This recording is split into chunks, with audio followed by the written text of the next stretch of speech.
வணக்கம் நண்பர்களே, எல்லாரும் எப்படி இருக்கீங்க? நான் ரொம்ப நல்லா இருக்கேன். இன்னைக்கு வீடியோ வந்து என்னுடைய செப்டம்பர் மாதத்துக்கான சேவிங்ஸ் அமௌண்ட் எவ்வளோ அப்படின்றது தான் வந்துட்டு இந்த வீடியோவில் வந்து பார்க்க போகிறோம்.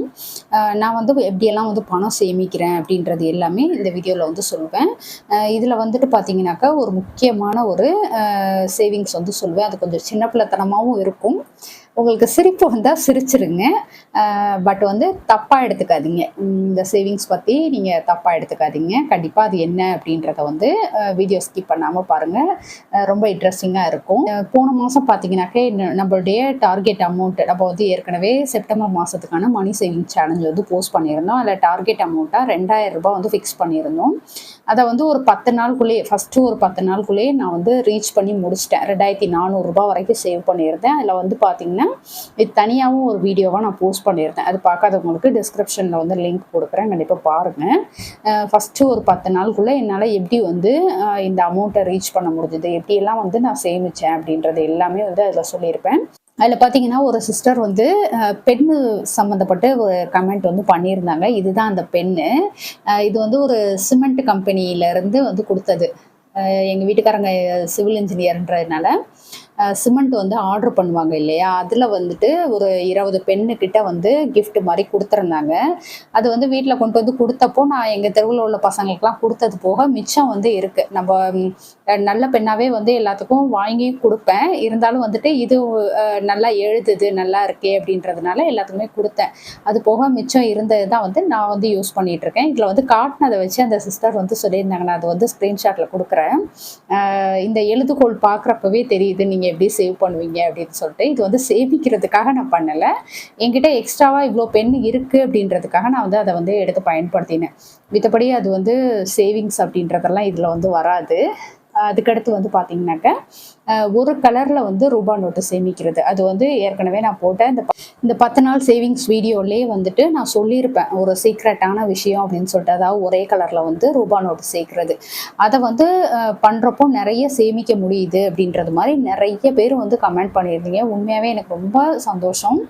நான் வந்து அது மாதிரி தான் பண்ணுவேன். நான் ஒரு ரூபா நோட்டு வந்து ஃபிக்ஸ் பண்ணி வச்சுக்கிட்டேன். அதாவது கலர் வந்துட்டு இது சேவ் பண்ணணும் அப்படின்றது மாதிரி நம்ம வந்து சேவ் பண்ண ஆரம்பிப்போம். நான் வந்து 50 ரூபாய் நோட்டு வந்து சேவ் பண்ணிட்டு இருந்தேன்.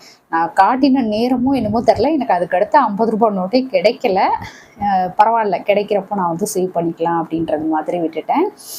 கட்டாயம் நீங்கள் வந்து உங்களால் முடிஞ்ச அமௌண்ட்டு இப்போ வந்து 10 ரூபா தான் உங்களால் சேமிக்க முடியும்னா அந்த கலர் சம்மந்தப்பட்ட நோட்டு மட்டுமே சேவ் பண்ணுங்கள். இல்லை 20 ரூபா அப்படின்றது மாதிரி சேவ் பண்ணணுன்னா அது மாதிரி சேவ் பண்ணுங்கள். கண்டிப்பாக இது வந்து ஒரு சேவிங்ஸ் வந்து நமக்கு நம்மளையே அறியாமல் நம்ம வந்து பண்ணுவோம்.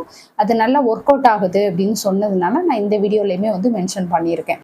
இந்த வீடியோ பார்த்தா நீங்கள் ஃபஸ்ட் டைம் பார்க்குறீங்கன்னா நம்ம திருச்சி தமிழ்ச்சி யூடியூப் சேனலை சப்ஸ்கிரைப் பண்ணிவிட்டு பக்கத்தில் இருக்க பெல் பட்டனை அழுத்தி ஆல்ன்ற ஆப்ஷன் கொடுத்துக்கோங்க. அப்போ தான் நான் போடுற வீடியோடைய நோட்டிஃபிகேஷன் உங்களுக்கு உடனே வரும். நீங்கள் வீடியோ மிஸ் பண்ணாமல் பார்க்கலாம். அது கூடவே வந்துட்டு இந்த அக்டோபர் மாதத்துக்கான மணி சேவிங் சேலஞ்ச் வந்து நேற்று வீடியோவாக நான் வந்து போஸ்ட் பண்ணியிருக்கேன். ஸோ கண்டிப்பாக அதை வந்து பாருங்கள். பார்த்துட்டு நீங்களுமே இந்த 1 மந்தில் வந்து ஒரு 5000 கிட்ட எப்படி சேமிக்கலாம் அப்படின்றத வந்து அதில் டீட்டெயில்டாக சொல்லியிருக்கேன். கண்டிப்பாக அதே மாதிரி நீங்களும் சேவ் பண்ணீங்க அப்படின்றப்போ நிச்சயமாக உங்களால் ஒரு 5000 ரூபாய் வந்து சேவ் பண்ண முடியும். ப்ளஸ் இந்த தீபாவளி செலவில் இருந்தும் எப்படியெல்லாம் வந்து நம்ம சேமிக்கலாம் அப்படின்றதுமே வந்து டீட்டெயில்டாக சொல்லியிருக்கேன். ஸோ வீடியோ மிஸ் பண்ணாமல் கண்டிப்பாக பாருங்கள்.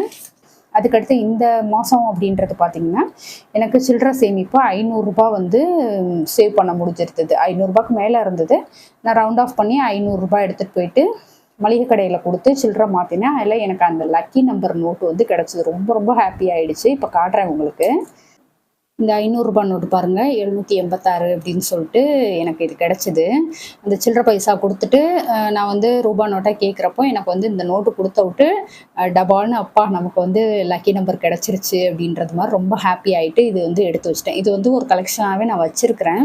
நிறைய ரூபா நோட்டு வந்து இந்த நம்பரில் முடிகிறது மாதிரி. அதுக்கடுத்து வந்து திரும்ப மளிகை கடையில் வந்து எனக்கு திரும்ப இது ஒரு நம்பர் கிடச்சிது. இந்த திருப்பு 786 அப்படின்னு சொல்லிட்டு 10 ரூபா நோட்டில் வந்து கிடச்சிது. ஸோ இதையுமே வந்து அந்த கலெக்ஷனில் வச்சுருவேன். அது வந்து தனியாகவே ஒரு வீடியோ போட்டிருக்கேன். இது வந்து எதுக்கு இந்த நம்பர் வந்து நம்ம லக்கி நம்பராக சொல்கிறோம் அப்படின்றதுக்கு வந்து நான் வந்து ஒரு வீடியோவே போட்டிருக்கேன். பார்க்காதவங்க கண்டிப்பாக செக் பண்ணி பாருங்கள். இப்போ என்னுடைய கலெக்ஷன்ஸுமே காட்டுறேன் எவ்வளோ ரூபா நோட்டு இதில் வச்சுருக்கேன் அப்படின்ட்டு. நான் வந்து இந்த மரப்பெட்டியில் போட்டு தான் வச்சுருப்பேன். இவ்வளோ ரூபா நோட்டு வந்து எனக்கு இந்த நம்பரில் வந்து கலெக்ட் பண்ணி சேவ் பண்ணிகிட்ருக்கிறேன். எனக்கு அதாவது கலெக்ட் பண்ணினா எனக்கு வந்து கிடைக்கிறப்போலாம் நான் வந்து இதை அப்படியே எடுத்து பத்திரமா வச்சுருவேன். அது மாதிரி வச்சு சேவ் பண்ணுறது தான் இந்த ரூபா நோட்டெல்லாம். எல்லாமே பாருங்கள் 786 அப்படின்றது மாதிரி முடியும். இப்போ இந்த மாதத்துக்கு வந்து எனக்கு இந்த 2 ரூபா நோட்டு வந்து கிடச்சி. நிறைய பேர் சொல்கிறீங்க இது மாதிரி எங்களுக்கு கிடைக்க மாட்டேங்குது அப்படின்னு சொல்லிட்டு. ஆனால் எனக்கு என்னன்னு தெரில, கிடைக்கிறப்போ நான் எடுத்து அப்படியே பத்திரமா சேவ் பண்ணிடுவேன். ஸோ இந்த மாதம் வந்து எனக்கு ஒரு 510 ரூபாய் இந்த ரூபா நோட்டு வந்து கிடச்சிது. அதுக்கடுத்து எனக்கு ரொம்ப ஈஸியாக சேவ் பண்ண முடியுது, ரொம்ப ஈஸியாக வந்து இந்த சேவிங்ஸ் பண்ணிடுவேன் அப்படின்றது வந்து எனக்கு 2 விஷயங்களில் வந்து பண்ணுவேன். ஒன்று பார்த்தீங்கன்னா, வெஜிடபிள்ஸ் வாங்குறதுல வந்து எனக்கு நிறைய மிச்சமாகும். அதே மாதிரி மளிகை சாமான் வாங்குறதுலேயும் எனக்கு நிறைய மிச்சமாகும். அது ஏன் அப்படின்னாக்க, மளிகை சாமான்லாம் வாங்க போகிறேன் அப்படின்னாக்கா கண்டிப்பாக லிஸ்ட் அவுட் பண்ணிவிடுவேன். அந்த நான் வாங்க போகிற சூப்பர் மார்க்கெட்டோடைய ஆப் வச்சுருக்கேன். ஸோ அதில் வந்துட்டு நான் எவ்வளோ தேவை, என்ன அளவு தேவை, என்ன பொருள் தேவை அப்படின்றது எல்லாமே வந்து அதில் பேஸ்கெட்டில் போட்டு வச்சுருவேன். அந்த ஆப்லேயே வந்து போட்டு வச்சிடுறோம் அப்படின்றப்போ டோட்டலாக நமக்கு வந்து இவ்வளோ அமௌண்ட் வரும் அப்படின்றத அதிலே காட்டிடும்.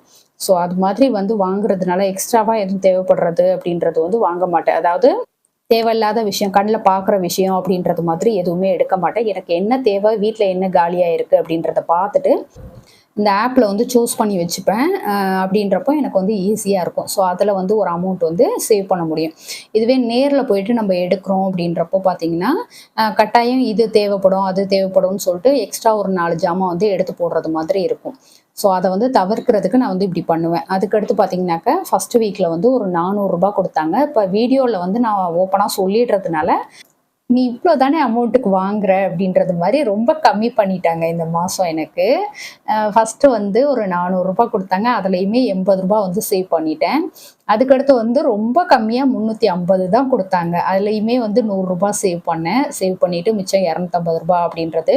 இந்த மாதிரி சேவ் பண்ணேன் அப்படின்றது வந்து எந்த திங்ஸும் வாங்காமல் இருக்கிறது இல்லை.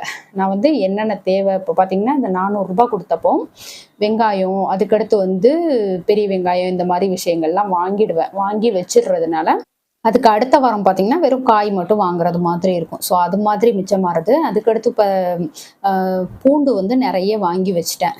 கொடைக்கானல் போனப்போ நிறைய வாங்கிட்டதுனால அந்த செலவு கொஞ்சம் மிச்சமாயிடுது. ஸோ அந்த மாதிரிலாம் வந்து மிச்சமாறதுனால தான் என்னால் இதுலேயுமே கொஞ்சம் மிச்சப்படுத்த முடிஞ்சுது. அதுக்கடுத்து ஒரு 500 ரூபா கொடுத்தாங்க. அதில் 200 ரூபா மிச்சப்படுத்திட்டேன். ஸோ இந்த மாதிரி மிச்சப்படுத்தினது தான். அதுக்கடுத்து பார்த்தீங்கன்னாக்கா, டெய்லி சேவிங்ஸ். இதில் தான் வந்து ஒரு சீக்ரெட் இருக்குது. பட் யாரும் சிரிக்காதீங்க. இதில் பார்த்தீங்கன்னாக்கா, நான் இந்த மாதிரி குட்டி குட்டி விஷயங்களில் சேவ் பண்ணுறது, அதுக்கடுத்து வந்து உங்களுக்கு சொல்கிறது மாதிரியே வந்து இந்த டெய்லி சேவிங் சேலஞ்ச் இருக்குது பார்த்தீங்களா, அதையும் நான் ஃபாலோ பண்ணுவேன். அதில் ஃபாலோ பண்ணி எடுத்து வைக்கிறது அமௌண்ட் எல்லாமே வந்து ரூ. 10, ரூ. 20, ரூ. 50 அந்த மாதிரி தான் எக்ஸ்ட்ரா நிறைய இருக்கும். அதுலேயுமே ரூ. 50 கிடச்சதுன்னா டக்குன்னு அது ஒரு சேவிங்ஸாக தனியாக போட்டுருவேன். மிச்சம் அந்த 10, 20 அப்படி இருக்கிறத வந்து எங்கள் வீட்டுக்காரங்க வந்து சனிக்கிழமை எல்லாத்துக்கும் சம்பளம் போடணும் அப்படின்றப்போ சில்லறை அவங்களுக்கு நிறைய தேவைப்படும். ஸோ என்கிட்ட கொடுத்து சில்லறை இருக்கா அப்படின்றது மாதிரி கேட்பாங்க. நான் என்ன பண்ணுவேன், என்கிட்ட இருக்க சில்லறையெல்லாம் அவங்களுக்கு கொடுத்துட்டு நான் பெரிய நோட்டாக வாங்கி வச்சுப்பேன். அதாவது ஒரு 500 ரூபாய்க்கு சில்லறை கொடுத்துட்டு 500 ரூபாவை வாங்கி வச்சுப்பேன். அந்த மாதிரி பண்ணுவேன். அப்படி பண்ணுறப்போ நான் வந்து வெறும் நான் கொடுத்த அமௌண்ட் மட்டும் இல்லாமல் எனக்கு எக்ஸ்ட்ராவாக 100 ரூபா கொடுங்க அப்படின்றது மாதிரி சின்ன பிள்ளைத்தனமாக கேட்டு வாங்கி வச்சுப்பேன். ஸோ ஓகே பரவாயில்ல நமக்கு தானே அப்படின்றது மாதிரி அவங்களும் கொடுத்துருவாங்க. அந்த மாதிரியும் சேவ் பண்ணி வைப்பேன். ஸோ இதுதான் வந்து நான் கொஞ்சம் சின்ன பிள்ளைத்தனமாக இருக்கும் அப்படின்னு சொன்னது. இருந்தாலும் பரவாயில்ல, நம்ம வந்து சேவிங்ஸ் தானே பண்ணுறோம், எதுவும் வீண் செலவு பண்ணாமல். ஸோ இதுவும் வந்து நமக்கு ஒரு சேவிங்ஸாக மாறிடுது. மித்தபடி நம்ம வெளியிலலாம் கொடுக்குறோம் அப்படின்றதுல வந்து கட்டாயம் இந்த மாதிரி பண்ண மாட்டேன். ஏன்னா நம்ம கொடுக்குற காசுக்கு அவங்க ரிட்டர்ன் நமக்கு கொடுத்தாவே போதும். வீட்டில் நம்ம வந்து நமக்கு உரிமை உள்ளவங்கள்ட்ட இந்த மாதிரி பண்ணி வாங்கிக்கிறதுனால எந்த தப்பும் இல்லை அப்படின்றது வந்து என்னுடைய ஒப்பீனியன். ஸோ இவ்வளோதான். இது மாதிரி சேவ் பண்ண அமௌண்ட் வந்து இப்போ என் கையில் எவ்வளோ இருக்குது அப்படின்றத வந்து பார்க்கலாம். இப்போ இந்த மாதிரி சேவ் பண்ண விஷயங்களில் வந்து என்கிட்ட 2900 ரூபா இப்போ இருக்குது. இதில் வந்து ஒரு 10 நாளுக்குள்ளே 2400 ரூபா வந்து சேவ் பண்ணேன். அதை வந்து பேங்க்கில் போட்டு வச்சுட்டேன். ஏன்னா இப்போ தீபாவளி வருது, அதில் ஏதாவது கண்டிப்பாக மிச்சப்படுத்துவேன் ட்ரெஸ் எல்லாம் எடுக்கிறதுல. அதோடு சேர்த்து போட்டு ஏதாவது ஒரு நகையாக எடுத்துக்கலாம் அப்படின்றது மாதிரி பிளான் பண்ணியிருக்கேன். பட் என்ன நடக்குது அப்படின்றது எனக்கு தெரியாது. இந்த அமௌண்ட்டு ப்ளஸ் இப்போ சேவ் பண்ணியிருக்க ஒரு 2900 ரூபா இது எல்லாமே வந்துட்டு எடுத்து வச்சுருவேன். அது போக இது வந்து இதில் இன்னொரு அமௌண்ட்டுமே நான் வந்து சொல்லாமல் விட்டுட்டேன். இப்போ தீபாவளிக்கு நான் வந்து புடவை எடுத்துட்டேன். அதில் வந்து எனக்கு ஒரு 500 ரூபா சேவ் பண்ண முடிஞ்சுது. அதுக்கடுத்து நம்ம பார்த்த அந்த சில்லறை சேவிங்ஸ் அது ஒரு 500 ரூபா அதை தனியாக எடுத்து நான் உள்ளே வச்சுட்டேன். ஸோ இது மாதிரி பண்ண சேவிங்ஸ் தான். இந்த மாதம் என்னுடைய மொத்த சேவிங்ஸ் அப்படின்றது வந்து ஒரு 5000 கிட்ட பண்ணியிருக்கேன். கண்டிப்பாக ஒரு நல்ல சேவிங்ஸ் அப்படின்னு தான் சொல்லுவேன். இதோட முடிஞ்சிடல. இன்னும் நம்மளுக்கு தீபாவளி செலவெல்லாம் இருக்கு இல்லையா? அதில் கொஞ்சம் ஏதாவது பண்ண முடியுதா அப்படின்றதெல்லாம் பார்த்துட்டு உங்களுக்கு அடுத்த மாதம் வந்து கண்டிப்பாக நான் ஷேர் பண்ணிக்கிறேன். இது மாதிரி தான் வந்து இந்த செப்டம்பர் மாதத்துக்கான மணி சேவிங்ஸ் வந்து நான் பண்ணினேன். இப்போ என்கிட்ட வந்து ஒரு ரூ. 5000 கிட்ட இருக்குது. ப்ளஸ் இதோட இந்த தீபாவளி செலவுகள்லேயும் ஏதாவது மேனேஜ் பண்ணி சிக்கனமாக இருந்து கொஞ்சம் அமௌண்ட்டை சேமித்து ஏதாவது ஜுவல் எடுக்க முடியுதா, 1 கிராம், 1/2 கிராம் அப்படி ஏதாவது எடுக்க முடியுதா அப்படின்றத பார்க்கலாம். கண்டிப்பாக அடுத்த மாதம் உங்க கூட வந்து ஷேர் பண்ணிக்கிறேன். அதோட இந்த செப்டம்பர் மாதத்துக்கு நீங்கள் என்ன அமௌண்ட்டு சேமிச்சிங்க? உங்களால் வந்து அந்த ரூ. 2000 வந்து ரீச் பண்ண முடிஞ்சா? இல்லை அதுக்கு அதிகமாக சேமிச்சிங்களா? அப்படின்றது எல்லாமே வந்து கண்டிப்பாக கமெண்ட்டில் சொல்லுங்கள். ஓகே ஃப்ரெண்ட்ஸ், இந்த வீடியோ உங்களுக்கு பிடிச்சிருந்தா லைக் பண்ணிக்கோங்க. உங்கள் ஃப்ரெண்ட்ஸ்க்கும் ஷேர் பண்ணுங்கள். நம்ம திருச்சி தமிழ்ச்சி யூடியூப் சேனலை கண்டிப்பாக சப்ஸ்கிரைப் பண்ணிவிட்டு பாருங்கள். தேங்க்யூ.